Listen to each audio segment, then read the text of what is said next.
Warning, you may never snack again after watching this video. I'm going to tell you why.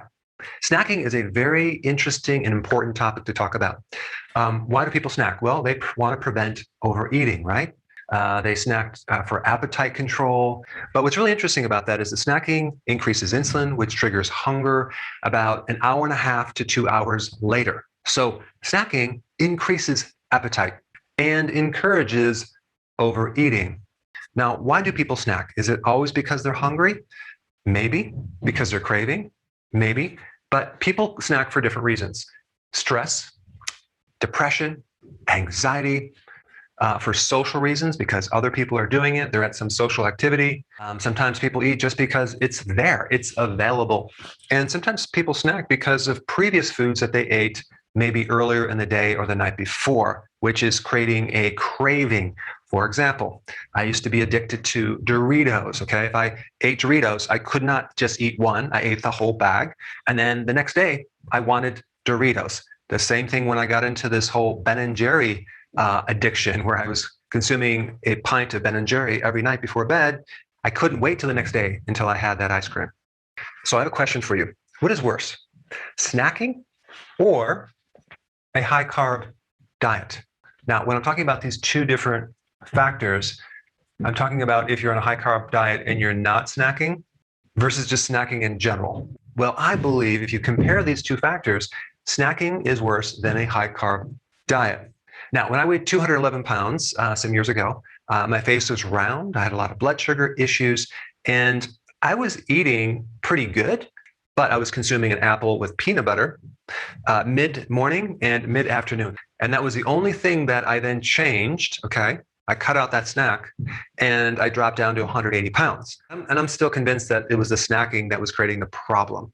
So I think it would be a very good experiment. If you're new to my channel and you snack, just to try this one experiment, don't change any of the foods that you're eating. Just push those foods to the meal and have just 3 meals a day, but nothing in between, and just see what happens. But my theory is that snacking is worse than a high-carb diet.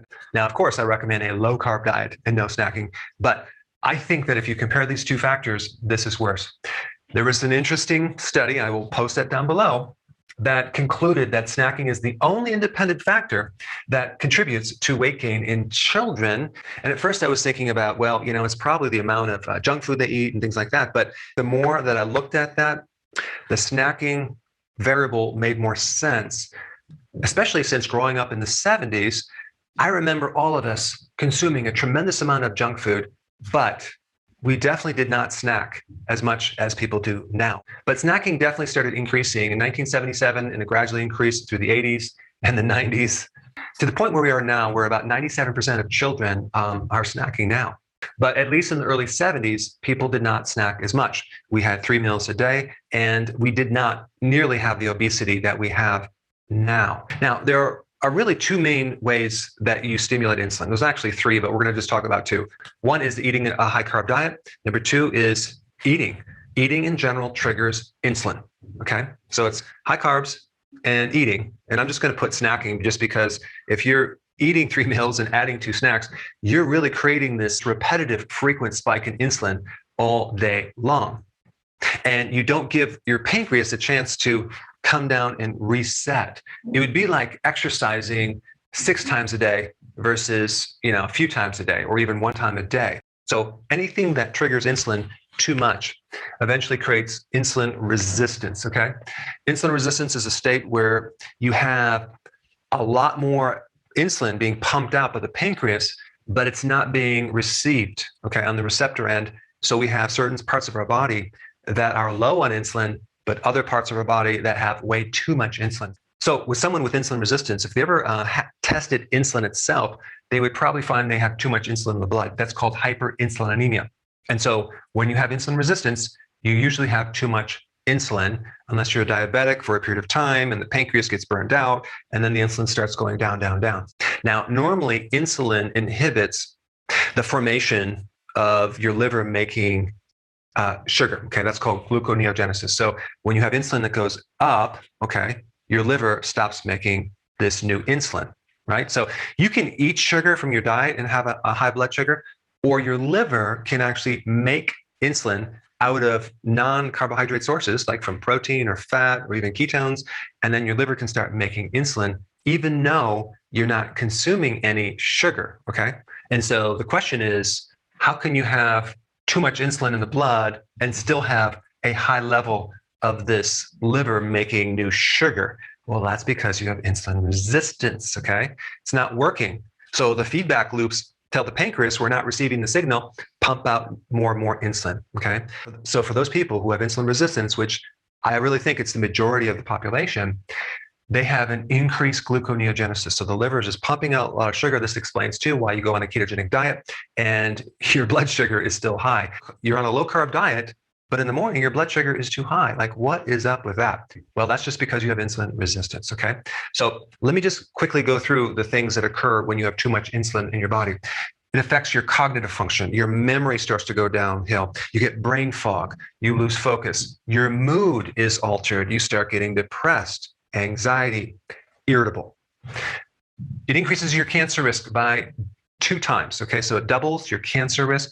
You gain weight, especially in the midsection, your visceral area. It increases your risk of getting cardiovascular disease and stroke and diabetes and high blood pressure and PCOS. Your muscles become weak. Your appetite increases, okay? So eating makes you hungry. Like I said before, about an hour and a half later, you start developing amyloid plaquing in your brain, which is kind of a precursor for Alzheimer's. You definitely get a fatty liver. Your vision becomes altered where you can't see as well. Kidney issues and neuropathy, which is problems with your nerves and the bottom of your feet. Okay? There are 2 foods that don't trigger insulin. We know that carbs will do it. We know that an excessive amount of protein will increase insulin, but the 2 foods that don't trigger insulin are fat and fiber, okay? And I'm not talking about all the new synthetic fibers that they're putting in all these keto treats. I'm talking about fiber from vegetables. I'm not talking about the fiber from grains, which basically have a lot of carbohydrate in them. I'm talking about the fibrous leafy greens, okay? So this is what I'm going to recommend from this video, okay? So obviously you want to stop snacking. As a first action, maybe you push your snack to the meal as a dessert, okay? Just do that. I promise that you'll do better, okay? You'll at least go in the right direction. And then the step 2 would be starting to go on a low-carb diet, which will lower insulin and decrease the impulse to snack. Number 2, start increasing the fat in your diet, especially at the end of the meal, to help your body become more satisfied so you can fast longer and avoid the snacking. Trying to handle the snacking issue on a low-fat diet is very, very difficult. But remember, fat won't trigger insulin, so it can help you with this insulin resistance. All right, number 3, start increasing the fiber in your diet. I'm not talking about some added fiber that you would add to a meal that is not part of food. I'm talking about vegetable fibers, okay? Like start consuming more salads. If you consume the salad before a meal, that actually can buffer the insulin response because it buffers the carbohydrates, the glycemic index. So you can also add the fat to the fiber, okay? So let me show you in this next slide right here. Let's say you have a salad with olive oil. This is a very good combination to help correct the insulin resistance. Or celery with peanut butter as the thing you do right after the meal. That can help you with insulin resistance. Celery is actually mostly water and fiber with virtually no sugar, and then you add the nut butter to that. Whole cream and berries. Now, if you have the option to do raw milk, whole cream, go with that. It's much healthier. I've just released a video on that, and I will put that link down below. But if you mix whole cream and blend that with berries, it makes an incredible dessert. Or you can make whipping cream out of the whole cream and add the berries. You can also add ghee and butter to your vegetables as another way to decrease insulin resistance.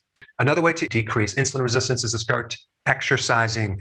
Exercise has been proven to decrease insulin resistance. And plus, you're burning off this extra sugar that your liver is making from gluconeogenesis.